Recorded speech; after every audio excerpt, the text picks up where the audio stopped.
Est-ce que vous savez, quand vous prenez les rémunérations des DG, qu'un directeur général, qu'il me pardonne, je ne suis pas jalouse de leur poste, de première catégorie, sans avantage, à 13 millions le mois, 26 fois le salaire d'un professeur d'université titulaire. Qu'est-ce qui peut justifier cette iniquité? Et qu'est-ce qui se passe? C'est que les gens vont se battre en violant la loi, en payant si pour devenir DG. Donc maintenant, il vaut mieux être l'ami de, je ne sais pas qui les noms, que d'aller à l'université. Parce que dans tous les cas, la loi est inéquitable. À l'entrée de ce gigantesque cimetière national qu'est le Cameroun, une pancarte imaginaire pourrait proclamer « Bienvenue au royaume ».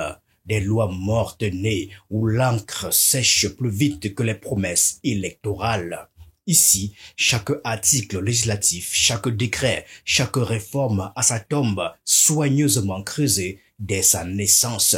Certains disent que c'est un héritage colonial, d'autres y voient un art subtil de sabordage institutionnel.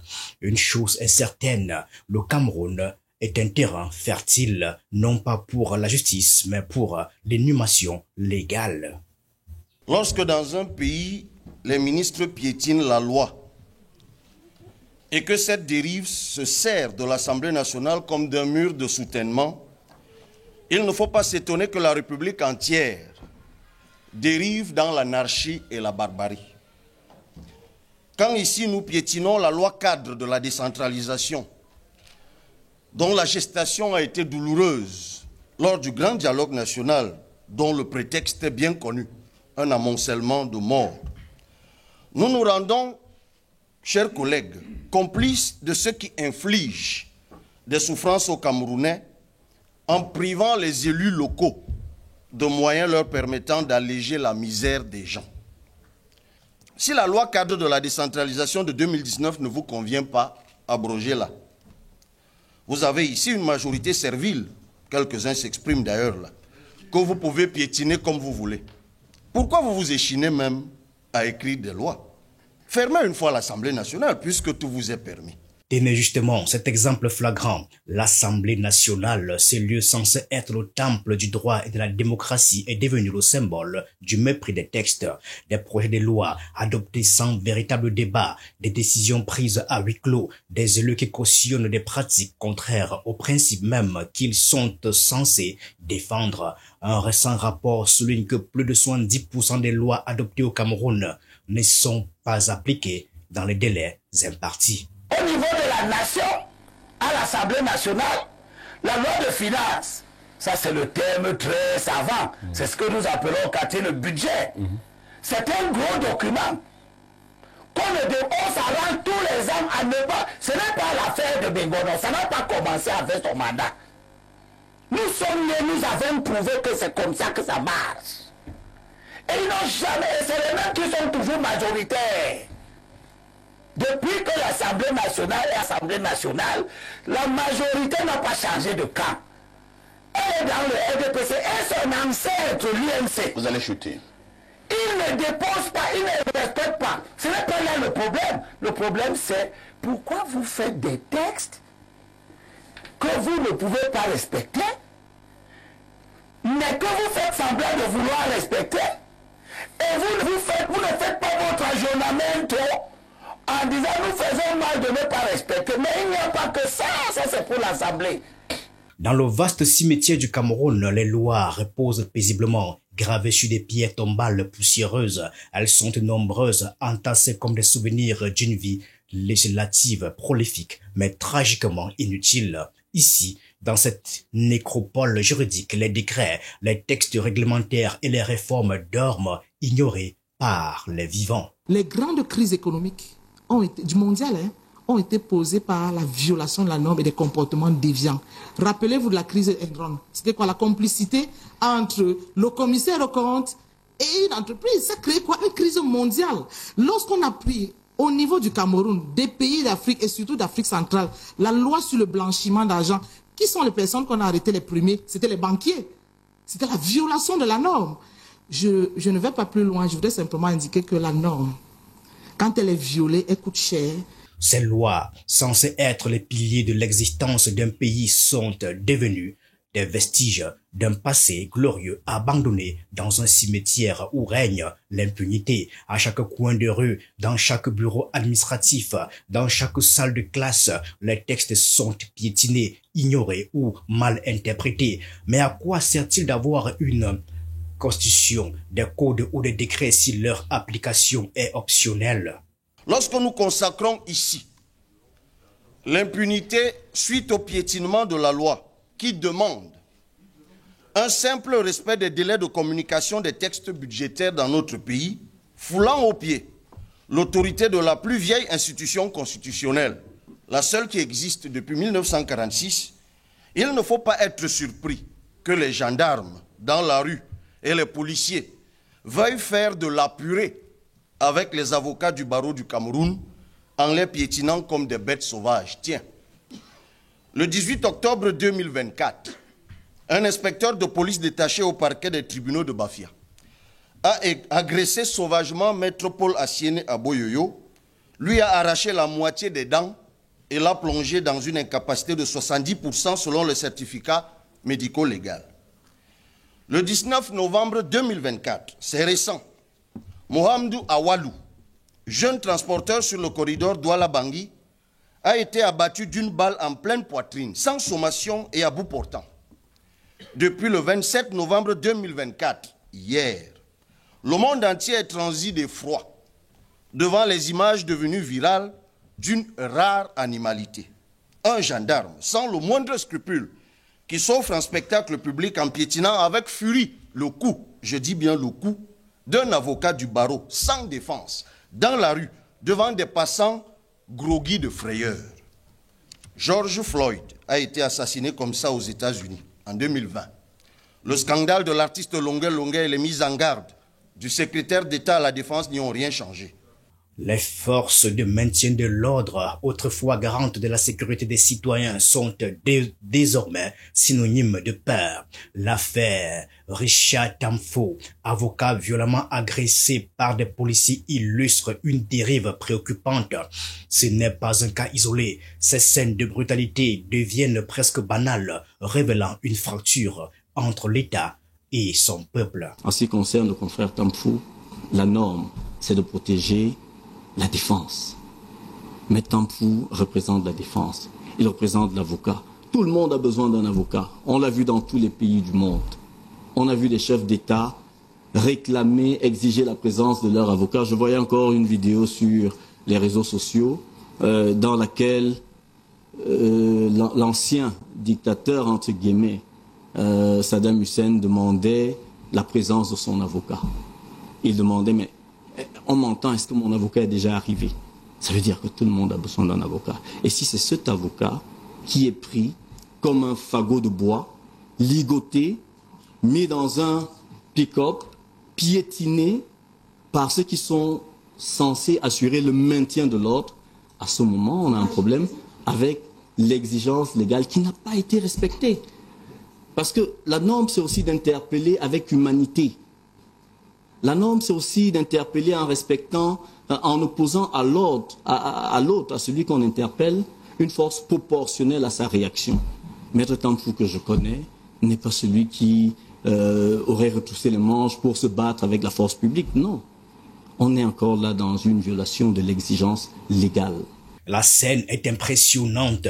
Des lois portant sur la transparence administrative, l'égalité des chances ou encore la lutte contre la corruption jonchent les allées, souvent accompagnées d'épitaphes mélancoliques. Adoptées en grande pompe, jamais appliquées, peut-on lire sur l'une d'entre elles, à quelques mètres, un autre, trop ambitieux pour survivre. Les promeneurs, les citoyens désabusés, parcourent ce lieu avec une pointe d'amusement noir. La République est verticale. Toutes les républiques, même les monarchies constitutionnelles, c'est vertical. Et dans cette verticalité, c'est l'autorité de l'État qui doit être fondée sur la capacité, la violence légitime de faire appliquer, de faire respecter la loi, les normes, les habitudes et les règlements. Lorsque vous avez dans un système un comportement qui commence à s'installer, c'est-à-dire il n'y a qu'à faire, on peut s'adapter, c'est-à-dire que c'est lui qui est en charge de faire respecter les normes. Lui-même appliquent ce qu'ils appellent la tolérance administrative, il y a là une espèce de concubinage qui aboutit au chaos. Il y a des étapes de chaos qu'on commence à percevoir dans certains domaines. Regardez par exemple au Cameroun, vous pouvez construire dans les marécages, la loi sur le foncier au Cameroun interdit de construire sur les marécages. C'est inconstructible. Vous avez un ministre, serait même du sport, je m'inscris, c'est un ami, mais qui peut sélectionner un entraîneur. Non, c'est pas la norme, ni à l'international, ni ici. Vous avez donc des gendarmes qui peuvent vous convoquer pour une histoire de loyer impayé. Est-ce que c'est dans la norme? Non. Vous avez des décisions de justice. Maître Samatuta ne voulait pas approcher cette question. La loi dit au Cameroun que pour qu'il y ait un prononcé d'une décision de justice, il faut qu'on ait d'abord rédigé le factum. Vrai ou faux? Moi, je connais un cas qui est le mien. Je n'ai jamais reçu ni une décision, tout ça, dans mon affaire de ma prestation de serment au barreau du Cameroun. C'est une violation de la norme. Prenons un autre cas, les enseignants. Ils sont le socle de toute société éduquée et pourtant, au Cameroun, ils subissent des humiliations répétées. Non seulement leurs primes sont souvent non payées, mais leurs conditions de travail se dégradent. Ces éducateurs doivent régulièrement faire grève pour réclamer des droits basiques comme des arrêts de salaire, des augmentations de salaire ou des logements décents. Les promesses gouvernementales, c'est comme du vent, confie un enseignant à bout de souffle. Je prends le cas de... On a trop supporté. On fait 10 ans sans payer les primes, sans payer. C'est la non-conformité. Vous imaginez l'impact. Quand on voit les gens à l'aéroport, on dit qu'il faut pas aller au Canada. On ne part pas au Canada, pourquoi? On a violé une norme. Je veux dire, c'est un mélange en termes d'état des lieux qui fait en sorte qu'on puisse questionner en réalité notre rapport à la norme de manière globale. Que ce soit au niveau des institutions, on en va parler, que ce soit au niveau des règles, que ce soit au niveau de l'impôt, on doit se poser la question de savoir, et moi je dis souvent ça, la norme concerne tout le monde. Chaque fois qu'on se lève, même pour brosser les dents, quelle est la norme pour brosser les dents? Moi je vous dis, on suit les effets sur la santé maintenant. Les gens vont vous dire que c'est parfois la violation des principes de diététique qui donne la recrudescence de... Les lois au Cameroun ne meurent pas directement. Oh non, elles bénéficient des funérailles somptueuses sous les projecteurs médiatiques et les applaudissements orchestrés. Les Camerounais ont appris à ne plus se fier aux annonces grandiloquentes. À chaque fois qu'un projet de loi est voté, on pourrait presque entendre les cloches funéraires sonner en arrière-plan. On sait que comme les autres, ce texte ira rejoindre les archives poussiéreuses, là où les lois camouflées en parchemin oubliés se tiennent compagnie. Qui a mis l'article 66 dans la Constitution? Que le chef de personne n'a demandé au président de mettre ça. Puisque personne ne veut déclarer, c'est bien.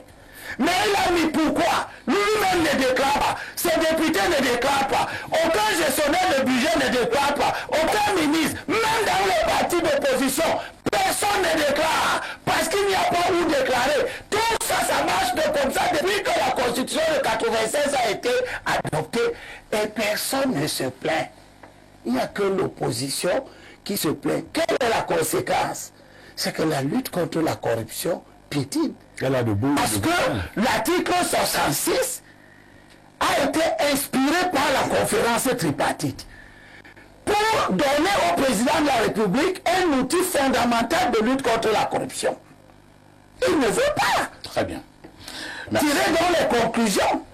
Chaque année, des nouvelles lois viennent grossir les rangs de ce cimetière. Le processus est toujours le même. De longs débats dans des salons feutrés, des cérémonies solennelles où des ministres promettent monts et merveilles, puis l'oubli. Le cortège funèbre est rapide, souvent escorté par l'indifférence générale. Les causes du décès sont multiples. Manque de volonté politique, absence de moyens ou tout simplement un profond désintérêt. À l'article C53, le projet de loi dispose que les tarifs par zone de la taxe foncière sur la propriété immobilière, la TFPI, seront fixés par un texte particulier. Il s'agit d'une violation flagrante des stipulations de l'article 26 de la Constitution que voici. Sont du domaine de la loi la création des impôts et taxes et la détermination de l'assiette, du taux et des modalités de recouvrement de ceux-ci. Mais évidemment, la Constitution représente quoi pour vous? Que du papier. Vous pouvez la piétiner comme vous voulez. À l'article C149, vous décidez enfin de régler définitivement vos comptes avec la dotation générale de la décentralisation. Vous tracez les contours des fonds répartissables. Les exclusions consacrées dans l'assiette de la DGD peuvent d'ailleurs, à nos yeux, trouver une justification technique acceptable. Par contre, ce qui retient notre attention, c'est l'exclusion des opérations d'ordre. Vous faites donc enfin un aveu qui devrait pourtant vous obliger à changer d'orientation budgétaire. L'opération d'ordre, pour rappel à ceux qui bavardent là, est une opération de trésorerie d'un comptable qui n'a pas encaissé de l'argent liquide, mais qui doit constater une recette sur la base de simples écritures. C'est le cas de ce qu'on appelle la retenue à la source des impôts. Dans la commande publique, l'État, au moment de payer les prestataires, retient les impôts à la source. Mais c'est une opération à somme nulle, puisque c'est le payeur qui prétend percevoir au moment de payer une partie de ce qu'il est censé payer. Pourtant, ce qui est judicieux, c'est de payer totalement les prestataires, afin que l'argent ainsi payé circule dans l'économie et génère une valeur ajoutée qui va payer l'impôt plus tard. Dans les hautes sphères administratives, certains directeurs généraux restent en poste bien au-delà des 9 ans prévus par la loi. Ces monarques administratifs règnent en maître absolu, souvent intouchables grâce à des réseaux d'influence. Leur longévité n'est pas un signe de compétence, mais d'un système corrompu où le favoritisme prime sur le mérite. En 2026, non, avant 2000, quand ça faisait 6 ans de loi là, 48 PCA étaient illégaux. Ils y sont encore. En 2025, ils sont 56. En 2026, je vais même là plus loin. D'où vient-il qu'en 99, toutes les dispositions de la loi aient été violées? Je vous prends seulement 2. Le dépassement a été violé, c'est toujours 9 ans, ça n'a jamais changé. On a dit qu'on ne peut pas être ministre et PCA. Dans cette loi, ça a été violé par le président de la République lui-même. Et qu'est-ce qui s'est passé? Et c'est là le problème du jeu d'acteur. Dans la loi de 2017, on lève le verrou de ministres qui devaient être PCA. C'est des jeux d'acteurs. Pourquoi? Et ça pose quel problème? Quand on dit le PCA ne doit pas dépasser 6 ans, le président de la République n'a pas fait de remaniement depuis 7 ans. Celui qui est nommé qualité PCA, ministre, il ne peut pas partir. Peut-être le président n'avait pas imaginé qu'un ministre ferait 7 ans. Mais à partir du moment où on lève le verrou, ça cause un problème. Mais pire encore, on vous dit le PCA élabore un rapport de performance et envoie au ministre de tutelle. Vous êtes ministre de tutelle, vous êtes PCA. Vous vous écrivez à vous, comme président du conseil d'administration, et vous recevez dans votre bureau, vous devenez... C'est une incongruité professionnelle incroyable. Parmi les sépultures célèbres, on retrouve la loi sur la décentralisation, telle que dit par Cabral Libby plus haut, votée en 1996, elle a été enterrée avant même d'avoir vécu. Promulguée avec tambour et trompette, elle devait révolutionner la gestion locale. 8 ans plus tard, on cherche toujours ses traces dans les mairies rurales. La loi repose dans son cercueil doré, tandis que les populations locales attendent encore l'eau potable. La création de richesses ne peut découler que du versement total des prix des marchés publics aux mains des fournisseurs de l'État, qui en retour se doivent en fin d'année de déclarer l'ensemble de leurs revenus intégrés au circuit économique pour générer les bénéfices imposables. C'est comme ça que le gouvernement lèvera les fonds devant renflouer la DGD. Or, la retenue à la source préempte le bénéfice en entravant la circulation monétaire ou le ruissellement. Mais en même temps, c'est l'État qui crée de nouveaux impôts et augmente des taxes qui pèsent sur les petites, les moyennes entreprises et les ménages. La conduite d'une politique fiscale expansionniste, monsieur le ministre, caractérisée par une inflation de taux d'imposition, de nouveaux tarifs et de la multiplicité des procédures, justifie en partie les remarques négatives du GECAM et des autres organismes syndicaux et de protection des consommateurs relativement au climat des affaires. Le croc en jambe que cette loi fait aux petites entreprises va renforcer cette opinion. La vérité, monsieur le ministre, c'est que cette loi sur la fiscalité locale n'est ni plus ni moins que du banditisme politique. Vous utilisez les communes et les régions comme des faire-valoir. Vous vous en servez comme prétexte pour créer de nouveaux impôts et pour augmenter d'autres taxes. Ça donne l'apparence de création de la nouvelle ressource, quelqu'un le disait tout à l'heure, mais en réalité, ces ressources vont juste rentrer dans le circuit gabégique habituel et surtout asphyxier les petites entreprises et les ménages. À ses côtés repose la loi sur la liberté de la presse, mort-née dans un contexte où les journalistes sont encore étroitement surveillés, les lois sur l'éducation et la santé publique. Elles gisent dans un coin sombre, oublié, sous une montagne de rapports non lus. Le Cameroun est également tristement célèbre pour la corruption dans les marchés publics.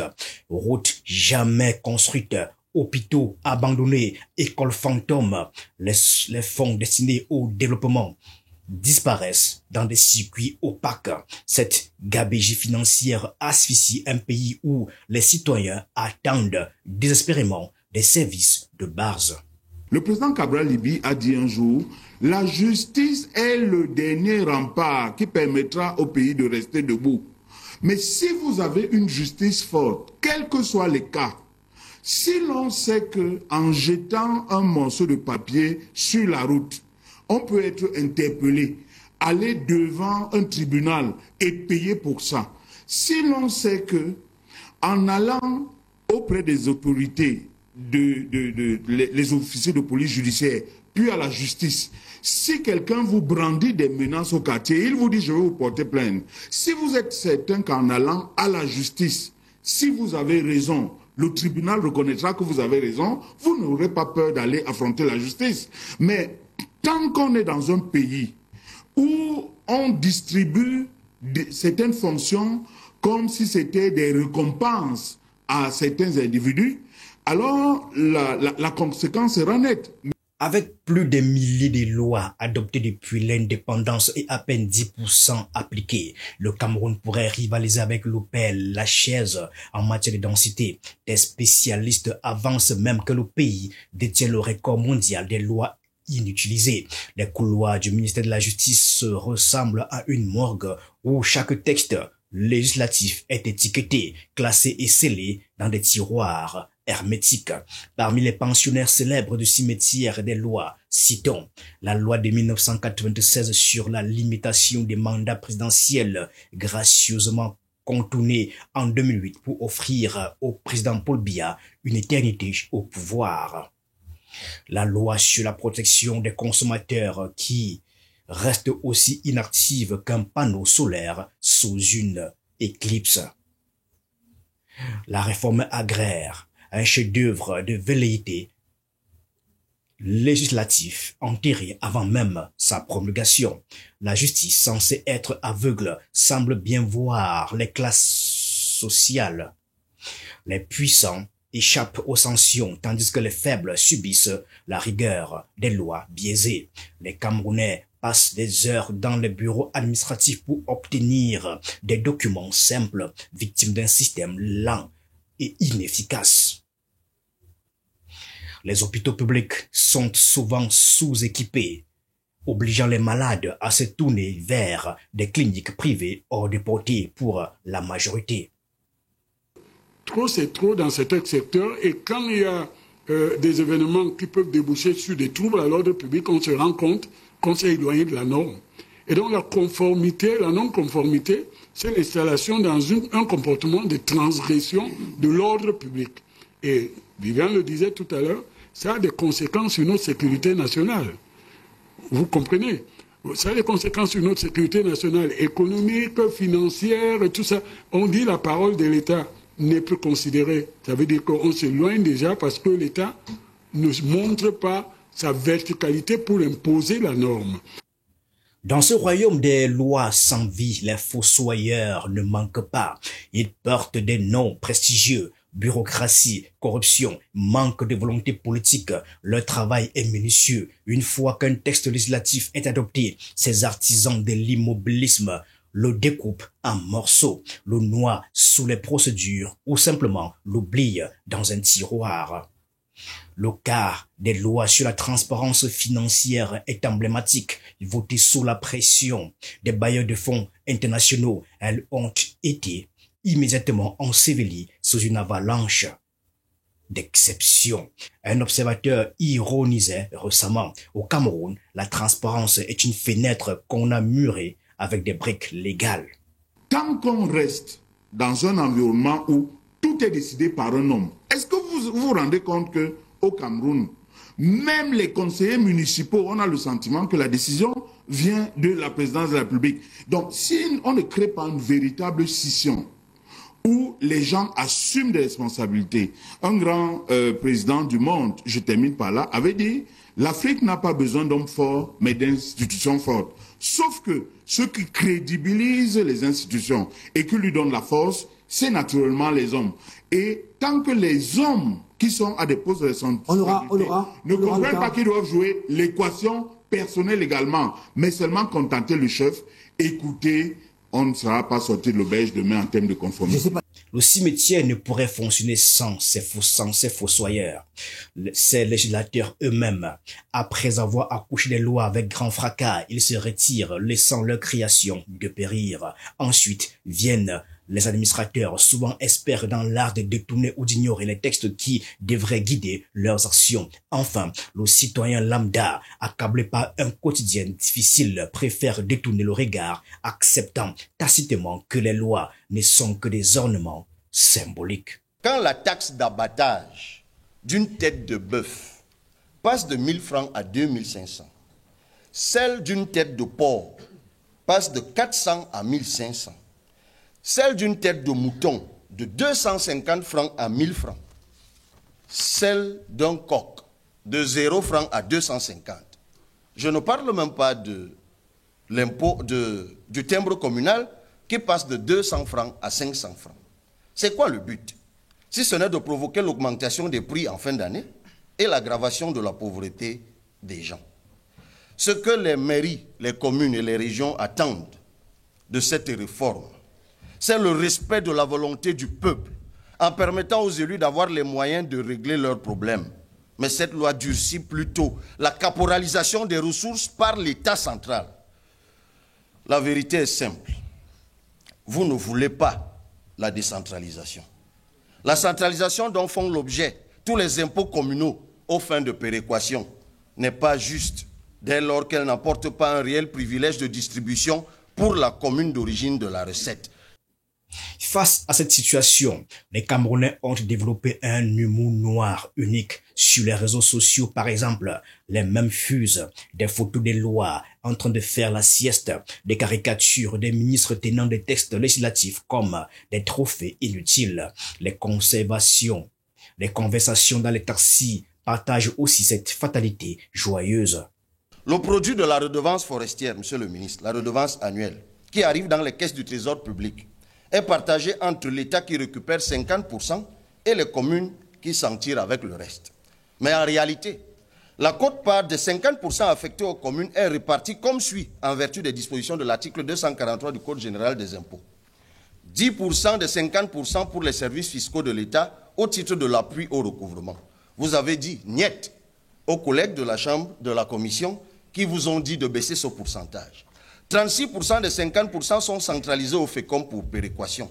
54% de 50% reviennent aux communes de localisation du titre d'exploitation, soit en réalité 27% seulement. Le quart de ces 27%, soit 6,75%, devant être affectés exclusivement dans la commune de localisation au projet de développement porté par les populations riveraines. Alors, quel projet sérieux pourrait être ainsi financé par le monde? Comment s'assure-t-on aux MINFI, aux MINDEVEL, aux CONSUPE que ces projets de développement sont effectifs, viables et durables? Il n'y a rien. La loi de règlement votée ici hier, au travers de l'annexe de la Chambre des comptes, dit que tous les chiffres sont faux, que les indicateurs de performance sont mensongers. Monsieur le ministre, vous êtes le Zorro du gouvernement. Laissez le président Biya aller se reposer au village et permettez aux Camerounais d'expérimenter un autre management politique dès 2025. Au Cameroun, les cimetières des lois ne cessent de se tendre. Certains évoquent même un projet d'agrandissement pour accueillir les textes en attente. Les rumeurs d'un mausolée pour les grands discours présidentiels jamais traduits en actes circulent également. Ce cimetière est un miroir cruel de la gouvernance du pays, une capacité étonnante à produire des textes législatifs, mais une incapacité chronique à leur donner vie. Les visiteurs étrangers fascinés par cette anomalie prennent des notes et repartent avec la même conclusion. Le Cameroun a maîtrisé l'art de l'enterrement prématuré. Celui qui dit qu'il travaille pour le président, qui respecte la loi, qui ne détourne pas, qui ne viole pas les mandats, c'est ça être un citoyen au-delà de ce qu'on appartient à un parti. Donc je suis d'accord avec vous que l'obésité peut poser problème, mais vraiment si on a un rapport à la norme qui est un rapport juste, moi ça ne me pose aucun problème, ça devient un problème politique, les gens se battent pour avoir des privilèges. Moi je me battrais pour que le RDPC reste souvent là, reste toujours là parce que l'idéologie est bonne, mais encore faut-il respecter la loi. Ce mépris des textes et des lois n'est pas sans conséquence. Il alimente une culture de l'impunité, étouffe le développement et mine la confiance entre l'État et ses citoyens. Pendant ce temps, la jeunesse camerounaise désabusée rêve d'ailleurs, laissant le pays en proie à une fuite des cerveaux inquiétante. L'autorité de l'État ne doit pas cohabiter avec la transgression de la norme, parce que l'État doit rester vertical. Et lorsqu'on transgresse la norme, ça va dans tous les sens, ça devient la dictature des plus malins ou des plus forts, entre guillemets, parce que de toute manière, quand vous transgressez la norme pour obtenir un gain, c'est du banditisme. Mais vous paraissez fort à l'instant, mais un jour ça vous rattrape. Donc l'État doit être en charge d'imposer l'ordre, mais l'État lui-même doit respecter la norme. Parce que si l'État ne respecte pas la norme, il amenuise l'autorité de l'État. C'est-à-dire qu'il n'a plus le pouvoir de dire, voilà, donc quand on débouche sur les secteurs que tu connais plus ou mieux, tels que par exemple un patron d'une entreprise, un mandataire social qui est hors norme, c'est comme ça qu'il faut les appeler, que vaut sa signature si juridiquement, demain il y a un pépin. Alors lui, il se protège en disant, vous ne pouvez pas le poursuivre, parce que celui qui va juger, c'est le même qui devrait lui interdire de ne pas faire ce qu'il fait. Malgré tout, certains osent rêver d'un Cameroun où des lois sortiraient de leur tombe pour s'incarner dans la réalité. Les ONG et les mouvements citoyens tentent d'arracher des textes à leur léthargie, mais pour chaque loi ressuscitée, 10 nouvelles sont enterrées dans la foulée. Le cimetière des lois camerounaises continuera probablement de s'étendre. À ce rythme-là, il faudra bientôt construire une cathédrale en leur mémoire. Face à cette situation, certains citoyens réclament une exhumation des lois oubliées, un véritable travail d'archéologie juridique pour leur redonner vie. Mais pour cela, il faudra un miracle, que leurs décideurs se sentent enfin concernés, que les citoyens s'approprient les textes et que la culture de l'impunité laisse place à une réelle volonté de changement. Un pays qui n'a pas de normes, qui n'a pas un minimum de respect des normes, ne peut pas se développer. Un pays qui n'a pas de minimum de respect des normes ne peut pas être dans l'ordre public. Un pays qui n'a pas le minimum de respect des normes ne peut pas être une puissance. Il faut des sanctions. Parce qu'en réalité, je vous ai dit tout à l'heure, nulle part vous n'avez lu dans le texte de loi que si un administrateur vise et qu'il n'a plus de mandat, tel effet sera donné à l'acte qu'il a posé. Il n'y a pas de sanction. Quelle est la sanction qu'on donnerait à un gouverneur qui va au-delà de l'âge légal?